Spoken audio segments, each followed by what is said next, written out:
Hello students, कैसे हैं आप सभी लोग। मैं हूं Pooja Singh and welcome back to my channel. And this is the 22nd lecture. ये मेरा 22nd लेक्चर है on the subject income tax. And हम लोग इस टाइम पढ़ रहे हैं एक बहुत important chapter, that is exemption from tax. और इस चैप्टर पे ये मेरा दूसरा लेक्चर वीडियो है। एक लेक्चर वीडियो मैं ऑलरेडी अपलोड कर चुकी हूँ इस चैप्टर पे। This is my second lecture video. तो चलिए एक बार शॉर्ट में बताती हूँ कि जो पिछला लेक्चर वीडियो था उसमें हमने क्या क्या डिस्कस किया था। तो सबसे पहले मैं आपको बता चुकी हूँ कि एग्जेम्प्टेड इनकम क्या होती है। ठीक है, एग्जाम्पशन फ्रॉम टैक्स ये क्या कॉन्सेप्ट है, ये सब हमने डिटेल में समझा। और मैंने बताया था कि जितने भी एसएससीज हैं उसको हम 3 कैटेगरी में डिवाइड कर रहे हैं। और फिर तीनों में अलग अलग, मतलब जो कैटेगरीज है अलग अलग, हम देखेंगे कि तीनों कैटेगरी में कौन कौन सी इनकम होती है जो एग्जेम्प्टेड है। जैसे एम्प्लॉयज के लिए कौन कौन सी इनकम है जिन पे टैक्स नहीं लगता, इंस्टीट्यूशन के लिए कौन कौन सी इनकम है, और तीसरी कैटेगरी थी all the assessees other than employees and institution, यानी एम्प्लॉय और इंस्टीट्यूशन को छोड़कर बाकी सारे एसएससीज की कौन सी इनकम है जिस पे टैक्स नहीं लगता, जो एग्जेम्प्टेड है टैक्स से। ठीक है, तो ये जो थर्ड कैटेगरी है ना, ये हमने पिछले लेक्चर वीडियो में डिस्कस कर लिया था। ठीक, आज के लेक्चर वीडियो में हम बात करेंगे एम्प्लॉयज की, यानी एम्प्लॉयज की कौन कौन सी इनकम है which is exempted from tax, and institution की कौन कौन सी इनकम है which is exempted from tax. ठीक है, तो आज हम यही डिस्कस करने वाले हैं। ठीक, और उसी के साथ हमारा ये चैप्टर जो है एग्जेम्पशन फ्रॉम इनकम, ये एग्जेम्पशन फ्रॉम इनकम नहीं, एग्जेम्पशन फ्रॉम टैक्स, ठीक है, वो फिनिश हो जाएगा। और फिर अब हम अगला चैप्टर जो स्टार्ट करेंगे that is income from salary. Okay, तो चलिए फिर आज का लेक्चर वीडियो हम स्टार्ट करते हैं। Exempted income. एग्जेम्प्टेड इनकम, देखिए एग्जेम्प्टेड का मतलब तो मैं बता चुकी हूँ। एग्जेम्प्टेड का मतलब क्या होता है? छूट, यानी ऐसी इनकम जिसपे छूट मिली है। किससे छूट मिली है? टैक्स से। ठीक है, यानी ऐसी इनकम जिसपे टैक्स नहीं देना है। ठीक है, that is exempted income. That income on which income tax is not chargeable, यानी वो इनकम जिसपे इनकम टैक्स नहीं चार्ज होगा, that is called exempted income. ऐसी इनकम जिसपे छूट मिली हुई है। ठीक है, और इसको हम 3 कैटेगरी में करके डिस्कस कर रहे हैं। और आज के लेक्चर में हम एम्प्लॉय और इंस्टीट्यूशन के बारे में बात करेंगे, क्योंकि हम ये जो थर्ड कैटेगरी है ये ऑलरेडी कवर कर चुके हैं पिछले लेक्चर वीडियो में। ठीक, पिछला लेक्चर वीडियो नहीं देखा तो जरूर देख लीजिएगा। चलिए, तो हम सबसे पहले बात करते हैं एम्प्लॉय की। एम्प्लॉय के लिए कौन सी एग्जेम्प्टेड इनकम है, कौन सी ऐसी इनकम है जिसपे छूट मिली हुई है। ठीक है, तो इसमें सबसे पहला जो पॉइंट आता है that is LTC to an employ. LTC क्या होता है? आपने सुना होगा एलटीसी, एलटीए कहते हैं इसे। ठीक है, एलटीसी भी कहते हैं या एलटीए भी कहते हैं। एलटीसी क्या है? लीव ट्रेवल कंसेशन या लीव ट्रेवल अलाउंसेस कहते हैं। ठीक है, तो एलटीसी बेसिकली क्या होता है? एम्प्लॉय को मिलता है एम्प्लॉयर के द्वारा टू ट्रेवल ऑन लीव, यानी अपनी छुट्टी में एम्प्लॉय अगर कहीं ट्रेवल, मतलब एम्प्लॉय जो ट्रेवल करता है, ठीक है, तो उसके ट्रेवलिंग के जो एक्सपेंसेस हैं उनको कवर करने के लिए एलटीसी मिलता है। छुट्टियों में घूमने के पैसे मिलते हैं, दैट इज एलटीसी। ठीक है, एम्प्लॉयर देता है एम्प्लॉय को, तो that is LTC, leave travel concession. तो this is exempted from tax, ये एग्जेम्प्टेड है टैक्स से। ठीक है, इस पर टैक्स नहीं लगता, इस इनकम पर टैक्स नहीं लगता। दूसरा, इस अलाउंसेस पे कह लीजिए टैक्स नहीं लगता। अगला क्या है? अलाउंसेस और परक्यूसेट्स आउटसाइड इंडिया। जो अगली ये अलाउंसेस है या कह लीजिए परक्यूसेट्स। परक्यूसेट्स क्या है? Non cash benefit. ठीक है, तो ये क्या है कि इसमें अगर कोई इंडियन सिटीजन इंडिया के बाहर जाता है, ठीक है, तो वहां पर उसको कुछ अलाउंसेस मिलते हैं। ठीक है, which is exempted from tax, वो टैक्स से एग्जेम्प्टेड होते हैं। ठीक, अच्छा एक चीज मैं और बताना चाहूंगी, इसमें थोड़ी सी कंडीशन अप्लाइड है। बाकी और भी अभी मैं बहुत सारे पॉइंट बताऊंगी, इसमें कुछ कंडीशन अप्लाइड है। और वो कंडीशन अप्लाइड हम डिटेल में पढ़ेंगे जब हम अगला चैप्टर पढ़ेंगे इनकम फ्रॉम सैलरी। ठीक है, क्योंकि अभी मैं आगे एक एचआरए का भी पॉइंट बताऊंगी तो उसमें भी कुछ कंडीशन अप्लाइड है। तो वो जब हम इनकम फ्रॉम सैलरी पढ़ेंगे ना, तो इन पॉइंट को डिटेल में पढ़ेंगे। लेकिन अभी फिलहाल आप एग्जेम्प्टेड इनकम में इनको आप लिख सकते हैं। एलटीसी का जो अमाउंट मिलता है एम्प्लॉय को, जो अलाउंसेज या पर्क्यूसेट्स मिलता है आउटसाइड इंडिया, ठीक है, अब्रॉड बाहर अगर एम्प्लॉय जाता है और वहां पे जो भी अलाउंसेस मिलते हैं, ठीक है, जो भी पर्क्यूसेट्स मिलते हैं, दैट इज एग्जेम्प्टेड। ठीक है, अगला क्या है? डेथ कम रिटायरमेंट ग्रेचुटी। एम्प्लॉयमेंट की एम्प्लॉय की डेथ हो जाए या रिटायरमेंट पे जो ग्रेचुटी मिलती है, that is also exempted from tax. अगला क्या है? Encashment of earned leave. देखिए, एक होती है सीएल, एक होती है ईएल। ठीक है, CL is casual leave, EL is earn leave. ठीक है, अर्न लीव क्या होता है कि अगर एम्प्लॉय ने अर्न लीव नहीं कंज्यूम की, ठीक है, एक पर्टिकुलर ड्यूरेशन तक अर्न लीव नहीं कंज्यूम की, तो उसके बाद वो उसे इन कैश भी करा सकता है। ठीक है, तो इन कैश करने पे जो भी इनकम उसे आती है that is exempted from tax, वो टैक्स से एग्जेम्प्टेड होती है, उस पर टैक्स नहीं लगता। ठीक, नेक्स्ट पॉइंट जो है that is compensation on voluntary retirement. यानी एम्प्लॉय अगर अपनी इच्छा से वॉलेंट्री रिटायरमेंट ले रहा है तो उस पर जो भी कंपनसेशन मिलेगा तो that is exempted from tax, उस पर टैक्स नहीं लगेगा। ठीक है, नेक्स्ट, अच्छा ये सब इसके सेक्शन लिखे हुए हैं, section 10 sub section 5, section 10 sub section 7। ठीक है, ये कुछ सेक्शन लिखे हैं और बाकी के सेक्शन आप देख लीजिएगा।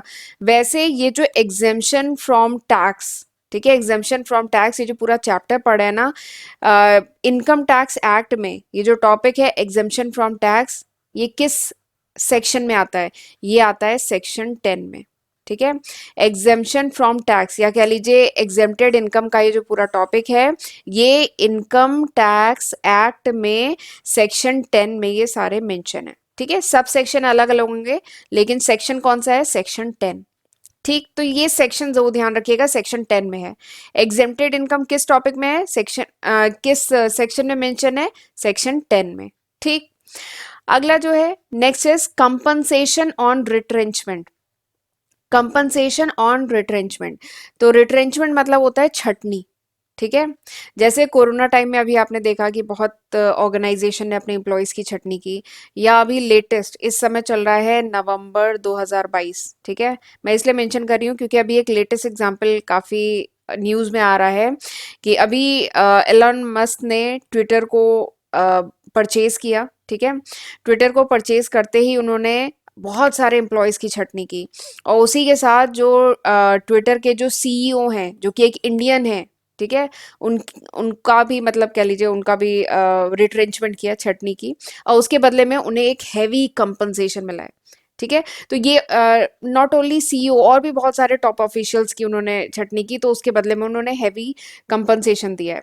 तो दिस इज एग्जेम्प्टेड इनकम, ये एग्जेम्प्टेड इनकम है, इस पे टैक्स नहीं लगेगा। तो जो भी कंपनसेशन ऑर्गेनाइजेशन देती है, एम्प्लॉयर देता है on retrenchment, that is exempted income.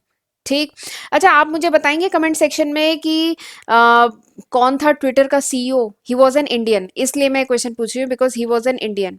ठीक है, वो एक इंडियन थे, और अभी जब ट्विटर एलॉन मस्क ने जब ट्विटर को खरीदा तो रिट्रेंचमेंट किया बहुत सारे एम्प्लॉयज का। इवन इंडिया में भी एक ऑफिस था जहाँ पे 250 एम्प्लॉय थे, वहाँ पे 200 एम्प्लॉय का रिट्रेंचमेंट कर दिया, केवल 50 एम्प्लॉय छोड़े हैं, बाकी 200 का रिट्रेंचमेंट कर दिया, छटनी कर दी।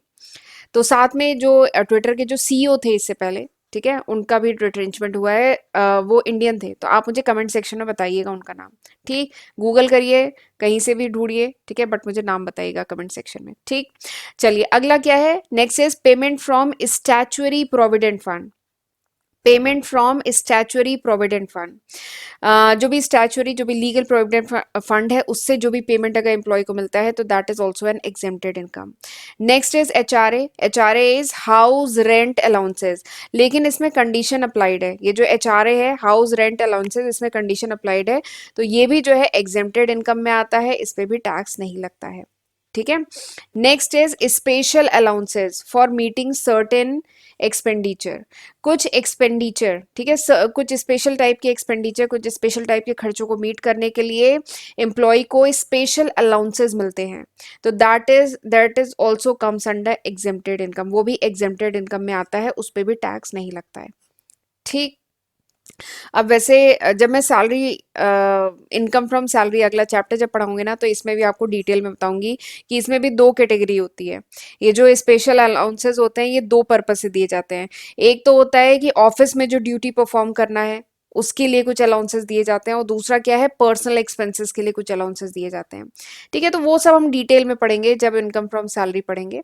तो मोटा मोटा आप ये समझ सकते हैं कि एम्प्लॉय के लिए ये जो 9 पॉइंट्स हैं, ये जो 9 इनकम है, this is exempted from tax, ये टैक्स से एग्जेम्प्ट होता है।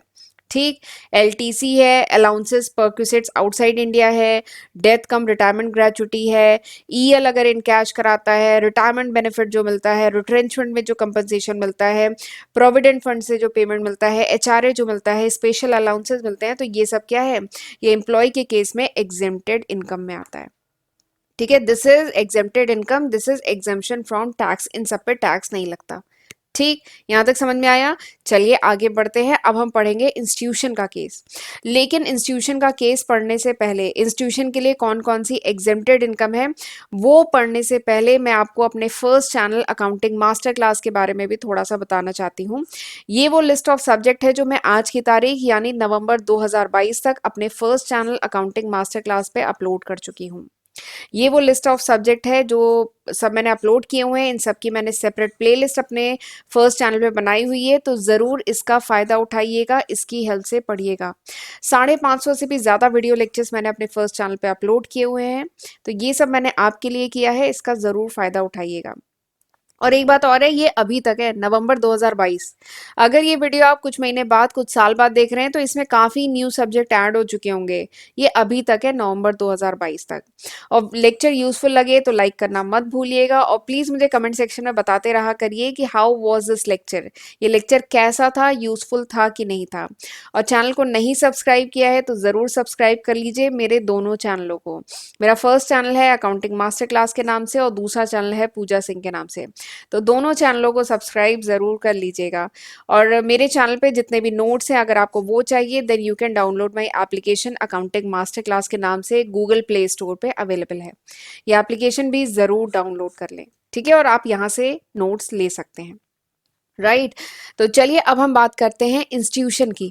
इंस्टीट्यूशन के केस में कौन सी एग्जेम्प्टेड इनकम है? तो सबसे पहली जो इनकम है इंस्टीट्यूशन के केस में जिस पे टैक्स नहीं लगता, कौन सी ऐसी इनकम है इंस्टीट्यूशन के केस में जिस पे टैक्स नहीं लगता, जो एग्जेम्प्टेड इनकम है? That is income of local authority. Income of local authority, ठीक है। अब ये लोकल अथॉरिटी क्या होता है? लोकल अथॉरिटी मतलब जैसे पंचायत हुआ, म्यूनिसिपैलिटी हुआ, म्यूनिसिपल कमिटी हुआ, डिस्ट्रिक्ट बोर्ड हुआ, ठीक है। तो ये सब जो है, कंटोनमेंट बोर्ड हुआ, ठीक है। तो ये सब क्या है? लोकल अथॉरिटी, इनकी जो इनकम होती है उस पर टैक्स नहीं लगता, दैट इज एग्जेम्प्टेड इनकम। और इनकी कौन कौन सी इनकम? इनकी जो इनकम फ्रॉम हाउस प्रॉपर्टी है, इनका जो कैपिटल गेन है, इनका जो इनकम फ्रॉम अदर सोर्सेज है, इन पे टैक्स नहीं लगता, ठीक। दूसरा जो पॉइंट है that is income of research association. तो जो रिसर्च एसोसिएशन है विच इज अप्रूव्ड, अब इसमें एक कंडीशन अप्लाइड है, सारे रिसर्च एसोसिएशंस नहीं, ठीक है। इनकम ऑफ रिसर्च एसोसिएशन, वो research association which are approved under, यहाँ पे देखिए जब मैं ये डबल स्टार लगाऊं ना तो मतलब कंडीशन अप्लाई है, ठीक है। कौन कौन से research associations? Which are approved under, you oblique S लिखा है, यानी under section 35(1) and section 35(1) subsection 3, ठीक है। यानी वो research association which are approved by government of India under section this and this, इस सेक्शन के तहत जो रिसर्च एसोसिएशन अप्रूव्ड हैं उनकी जो इनकम है that is exempted from tax, ठीक। तीसरा जो पॉइंट है that is income of news agency. जो न्यूज एजेंसी है, income of notified news agency जो इंडिया में सेटअप है, ठीक है, और जिनका पर्पस क्या है? जिनका पर्पस है collection and distribution of news, जिनका पर्पस है न्यूज को कलेक्ट करना, न्यूज को डिस्ट्रीब्यूट करना, ठीक है, उनकी इनकम जो है that is exempted from tax, वो टैक्स से एग्जेम्प्टेड है, लेकिन कंडीशन अप्लाई, इसमें कंडीशन अप्लाइड है। कंडीशन अप्लाइड क्या है? पहली कंडीशन है कि ये जो न्यूज एजेंसी है ये अपनी इनकम को किस पर्पज से यूज करे? Solely for the purpose of collection and distribution of news. ये जो न्यूज एजेंसी है अपने जो भी इनकम है उसको न्यूज को कलेक्ट करने, डिस्ट्रीब्यूट करने में अगर यूज करे, पहली कंडीशन। दूसरी कंडीशन क्या है कि उस इनकम को वो डिस्ट्रीब्यूट नहीं करे टू इट्स मेंबर, तो उस केस में जो इनकम होती है न्यूज एजेंसी की that is exempted from tax, ठीक। ये हो गए 3 पॉइंट। चौथा point, income of professional institute. Income of professional institute, तो कोई भी इनकम एसोसिएशन की या इंस्टीट्यूट की जो एस्टैब्लिश है इंडिया में और जिसका पर्पस क्या है? जिसका पर्पस है सुपरविजन करना, रेगुलेट करना, इनकरेज करना प्रोफेशन ऑफ लॉ, मैं यहाँ लिख देती हूँ, profession of law, medicine, accountancy, engineering, architecture, ठीक है, या कोई भी दूसरा प्रोफेशनल, ठीक है। और जिसे गवर्नमेंट ऑफ इंडिया जो टाइम टू टाइम जो नोटिफाई करती है, बताती रहती है अपने ऑफिशियल पोस्ट के थ्रू, ठीक है। तो ऐसे इंस्टीट्यूशन की जो इनकम है that is exempted from tax, ये टैक्स से एग्जेम्प्टेड होती है, ठीक। लेकिन इसमें कंडीशन अप्लाई है, ठीक है, इसमें देखिए डबल स्टार है, इसमें कंडीशन अप्लाई है। सबसे पहली कंडीशन क्या है कि applies its income for application solely for its objective, यानी वो एसोसिएशन ऑफ इंस्टीट्यूट या वो एसोसिएशन जो अपनी इनकम को केवल यूज करें इसी ऑब्जेक्टिव के लिए, यानी ये जो प्रोफेशनल एजुकेशन को और प्रमोट करने, रेगुलेट करने और इसे इनकरेज करने के लिए ही जो अपनी इनकम को यूज करें, उन्हीं की इनकम एग्जेम्प्टेड है, ठीक है। और दूसरा क्या है, दूसरी कंडीशन क्या है कि ऐसे इंस्टीट्यूट क्या है, शुड बी अप्रूव्ड, सारे इंस्टीट्यूट नहीं, वो institute which is approved for the purpose of this clause, यानी जो क्लॉज गवर्नमेंट ऑफ इंडिया, जो सेंट्रल गवर्नमेंट ने जो क्लॉज बनाए हुए हैं उसके तहत जो ऑर्गेनाइजेशन अप्रूव्ड हैं उन्हीं की इनकम एग्जेम्प्टेड है, ठीक है। तो इसमें दो कंडीशन लगी हुई है। चलिए अगला पॉइंट देखते हैं। अगला पॉइंट है income of a fund for welfare of employ और इट्स डिपेंडेंट, यानी कुछ फंड्स हैं, ठीक है, कुछ फंड्स हैं जिनका पर्पस क्या है, कुछ फंड्स हैं जिनको इस्टेब्लिश किया गया है for the purpose of welfare of employ, employ के वेलफेयर, एम्प्लॉय के जो डिपेंडेंट है उनके वेलफेयर के लिए कुछ फंड इस्टेब्लिश किए गए हैं, तो इनकी भी जो इनकम है that is exempted from tax, ठीक। अगला क्या है, income of pension fund set up by LIC of India और अदर इंश्योरर, यानी एलआईसी जानते हैं लाइफ इंश्योरेंस कॉरपोरेशन, तो एलआईसी ऑफ इंडिया या फिर जो अदर इंश्योरर हैं उन्होंने कुछ पेंशन फंड सेटअप किए हैं, ठीक है। तो उनकी जो इनकम है, पेंशन फंड जो सेटअप किए हैं उनसे जो इनकम होती है that is also exempted from tax, ठीक। लेकिन इसमें थोड़ा सा कंडीशन अप्लाइड है, ठीक, वो आप एक बार बुक से पढ़ लीजिएगा। कुछ कंडीशन है जैसे कि जो एलआईसी है उसकी जो पेंशन स्कीम है वो ऑन या आफ्टर 1 अगस्त 1996 के बाद की पेंशन स्कीम हो, ठीक है, उसका फंड हो, तो कुछ कंडीशन है वो आप एक बार बुक से पढ़ लीजिएगा, ठीक।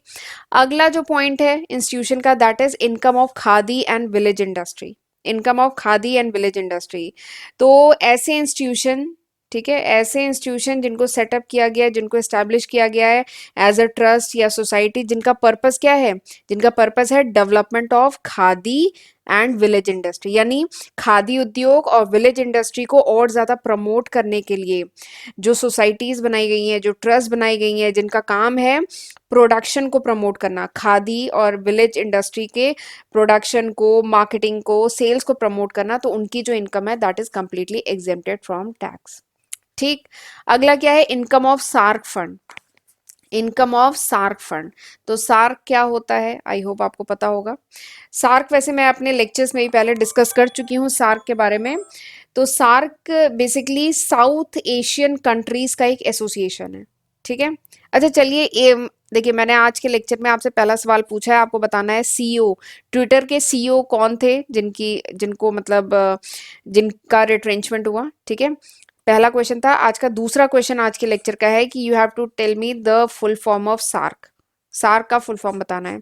इंडिया भी सार्क का मेंबर है, ठीक है। सार्क के बारे में थोड़ा सा बता देती हूँ कि साउथ एशियन जो कंट्रीज है उनका एक एसोसिएशन है। तो जो सार्क है, ठीक है, उसका जो फंड है, उसकी जो भी इनकम है that is also exempted from tax, ये भी टैक्स से एग्जेम्प्टेड है, ठीक। इसका फुल फॉर्म आप मुझे कमेंट सेक्शन में बताएंगे कहीं से भी सर्च करके। आज का तीसरा क्वेश्चन है, you have to tell me the full form of IRDA. ये अगले पॉइंट से रिलेटेड है। IRDA, any income of IRDA that is also exempted from tax, IRDA की जो भी इनकम है वो भी टैक्स से एग्जेम्प्टेड है। अब आईआरडीए के भी बारे में थोड़ी सी हिंट दे देती हूँ। ये एक बॉडी है which regulate the whole insurance industry of India, India की जो इंश्योरेंस इंडस्ट्री है उसको रेगुलेट करना आईआरडीए का काम है, उसके डेवलपमेंट के लिए काम करना आईआरडीए का काम है, ठीक है।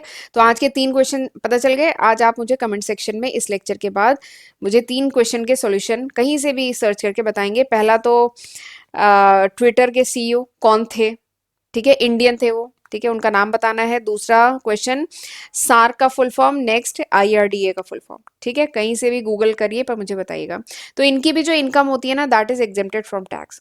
अगला पॉइंट देखते हैं कि income of specified charitable fund, कुछ स्पेसिफाइड चैरिटेबल फंड है, इनकी भी इनकम जो होती है that is exempted from tax, जैसे prime minister national relief fund, prime minister care fund, prime minister fund, Swachh Bharat Kosh, clean Ganga fund, chief minister relief fund. तो ऐसे कुछ स्पेसिफाइड चैरिटी और भी बहुत सारे हैं। तो ऐसे कुछ स्पेसिफाइड चैरिटेबल फंड होते हैं जिनकी इनकम एग्जेम्प्टेड होती है टैक्स से, ठीक। अगला जो पॉइंट है that is income of investor protection fund. वैसे मैं अपने लेक्चर्स में इन्वेस्टर प्रोटेक्शन फंड का भी जिक्र कर चुकी हूँ। तो जो भी इनकम होती है इन्वेस्टर प्रोटेक्शन फंड की, ठीक है, from recognise stock exchange.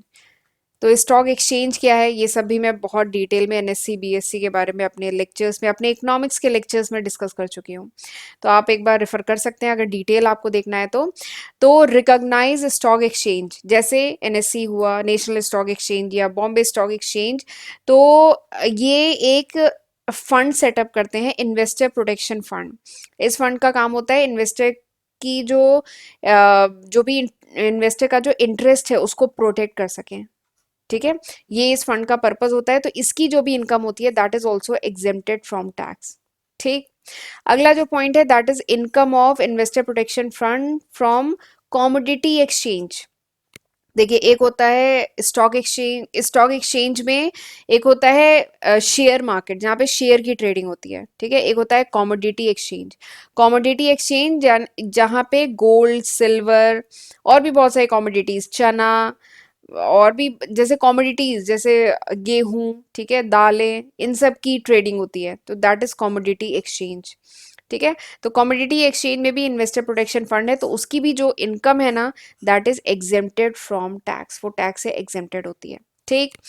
Next जो पॉइंट है that is income of venture capital fund. जो वेंचर कैपिटल फंड है उसकी जो इनकम है, वेंचर कैपिटल कंपनी की जो इनकम है that is also exempted from tax, ये भी टैक्स से एग्जेम्प्ट है। अगला है income of registered trade union. तो जो रजिस्टर्ड ट्रेड यूनियन है, ठीक है, कोई भी इनकम जो आती है under the head of income from house property and income from other sources of registered trade union या association of registered trade union, तो उनकी जो इनकम होती है that is exempted from tax, वो टैक्स से एग्जेम्प्टेड होती है। ठीक। जो भी ट्रेड यूनियन हो, ठीक है, किसी भी कंपनी की जो ट्रेड यूनियन हो जो रजिस्टर्ड है, ठीक है, या association of registered trade union हो, तो उनकी जो इनकम जो किस हेड में आती है, income from house property and income from other sources, तो वो एग्जेम्प्टेड फ्रॉम टैक्स होती है। ठीक। अगला पॉइंट क्या है, इनकम ऑफ प्रोविडेंट फंड। तो प्रोविडेंट फंड की जो इनकम होती है that is also exempted from tax, लेकिन इसमें कंडीशन अप्लाइड है जो आप बुक से पढ़ लीजिएगा। ठीक। अगला क्या है, income of employ state insurance fund is exempted.